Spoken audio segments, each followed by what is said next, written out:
आज मैं महाभारत का दूसरा चैप्टर पढ़ने जा रही हूँ। पहला वाला मैंने इससे पहले वाले वीडियो में डाल दिया है, तो चलिए दूसरा का स्टार्ट करते हैं। विष्णु ने किया मधु और कैटव का संहार। ब्रह्मा ने अभी वेदों को प्रकट किया ही था कि तभी विष्णु के कान के मैल से दो जीवे रेंगते हुए बाहर निकले। उनमें से एक को अपनी भूख शांत करने के लिए शहद की इच्छा हुई, इसलिए उसका नाम मधु पड़ा। दूसरा भाई दिखने में कीट जैसा था, उसे कैटव नाम मिला। उन्हें पता नहीं था कि वह कहाँ है, इसलिए दुविधा में भरे दोनों इधर उधर देखने लगे। दोनों भूख से भी व्याकुल थे। उन्हें जीवित रहने के लिए कुछ चाहिए था, किंतु उन्हें अपने चारों ओर केवल अनंत जल दिखाई दे रहा था।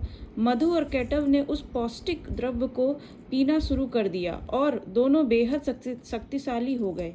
जैसे जैसे उनके शरीर बड़े होते गए, वैसे वैसे उनका सिर का आकार भी बढ़ता गया, क्योंकि वे अब अहंकार से भर चुके थे, इस विश्वास से भरकर कि वे ही उस क्षेत्र के स्वामी हैं।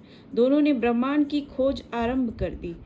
भटकते हुए दोनों ब्रह्मा के पास पहुंच गए, जो अपने कमल के ऊपर विराजमान थे।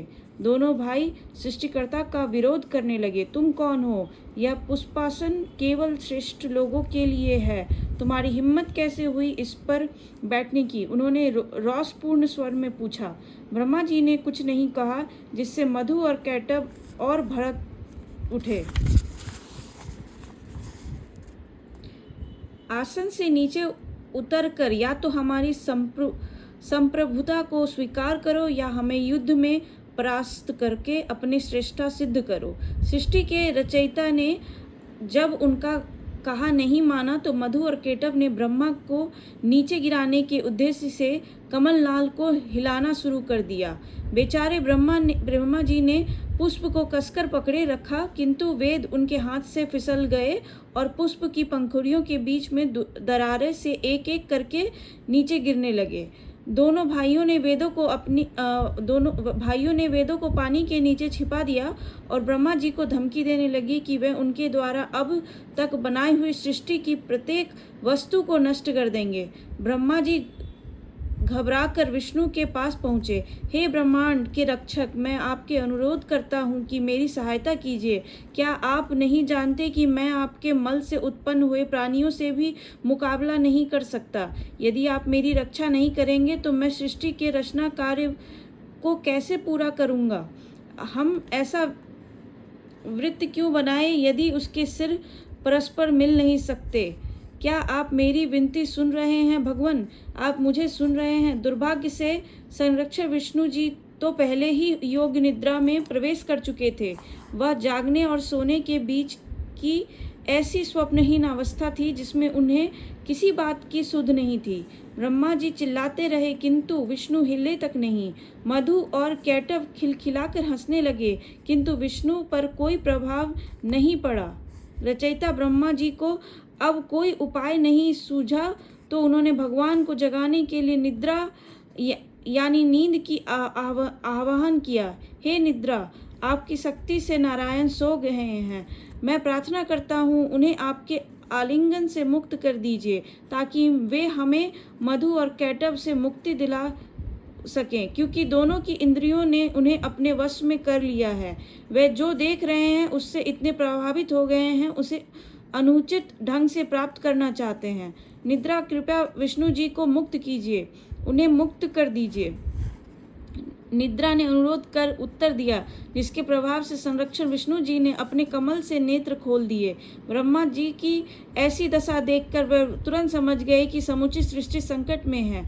मधु और कैटव से टक्कर लेने के लिए विष्णु जी ने तुरंत एक नया रूप धारण करना आरंभ कर दिया। ब्रह्मा जी ने उस तेजस्वी अयालधारी को देखा। वह विष्णु जी का अश्व अवतार था।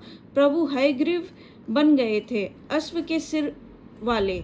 युद्ध आरंभ हुआ तो विष्णु जी ने महसूस किया कि वे मधु कैटव की जोड़ी को मारने में असमर्थ हो रहे थे। एक भाई थक जाता तो दूसरा लड़ने लगता। उन्हें युद्ध करते 5000 वर्ष बीत गए। विष्णु पूरी तरह तक थक चुके थे। उन्हें समझ में आ गया कि शारीरिक शक्ति द्वारा काम नहीं बनेगा और दोनों भाइयों को परास्त करने के लिए दिमाग का प्रयोग करना होगा। विष्णु जी ने अपनी गदा नीचे रख दी और हाथ जोड़कर अत्यंत मधुर स्वर में मधुकैटभ से बोले, वाह, मैं तुम्हारे कौशल के आगे नतमस्तक हूँ। तुम दोनों वास्तव में अतुलनीय हो, अजय हो। मैं तुम्हारी शक्ति को प्रणाम करते हुए तुम्हें वरदान देना चाहता हूँ। कुछ भी मांगो वह तुम्हें अवश्य प्राप्त होगा। तुमसे वरदान। मधु और कैटभ ने उपहास किया।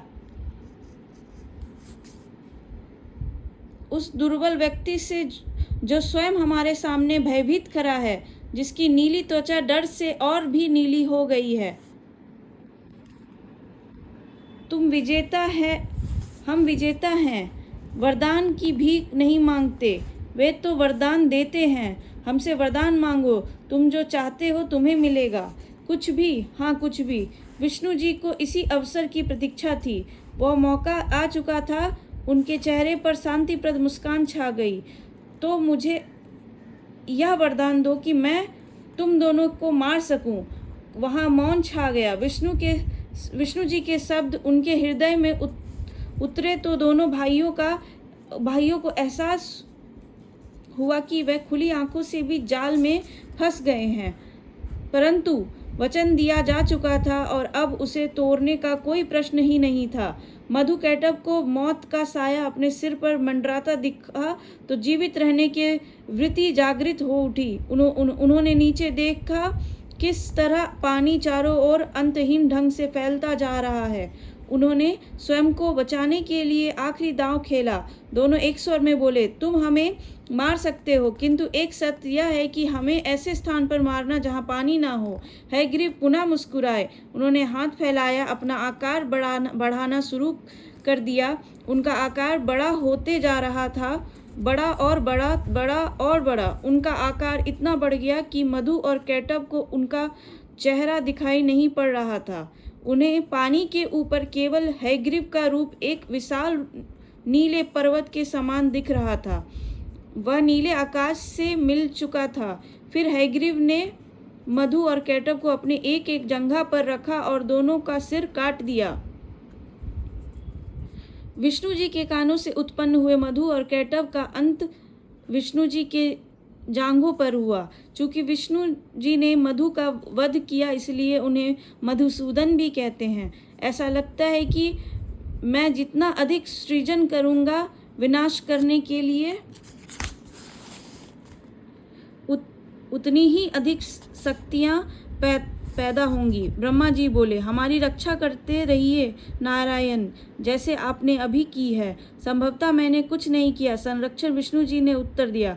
शायद ब्रह्मांड ने मेरे माध्यम से अपनी रक्षा की है। वेदों को पुनः प्राप्त करने के उपरांत विष्णु जी ने दोनों भाइयों के शव से मेद वसा को निकाला और उस मेद से ब्रह्मा जी को भूमि के निर्माण का आदेश दिया। इसलिए पृथ्वी को मेदिनी भी कहते हैं और इसकी मिट्टी को उपभोग के लिए अनुपयुक्त माना जाता है। दोनों शव के पिंड के शेष भाग 6-6 टुकड़ों में बिखर गए, जिनसे पृथ्वी की 12 भूमंडलीय प्लेटों का निर्माण हुआ।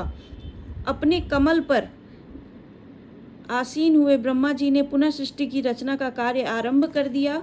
उन्हें आशा थी कि इसके आगे का मार्ग शांतिपूर्ण होगा, परंतु उनकी मुसीबतें तो अभी शुरू हुई थी।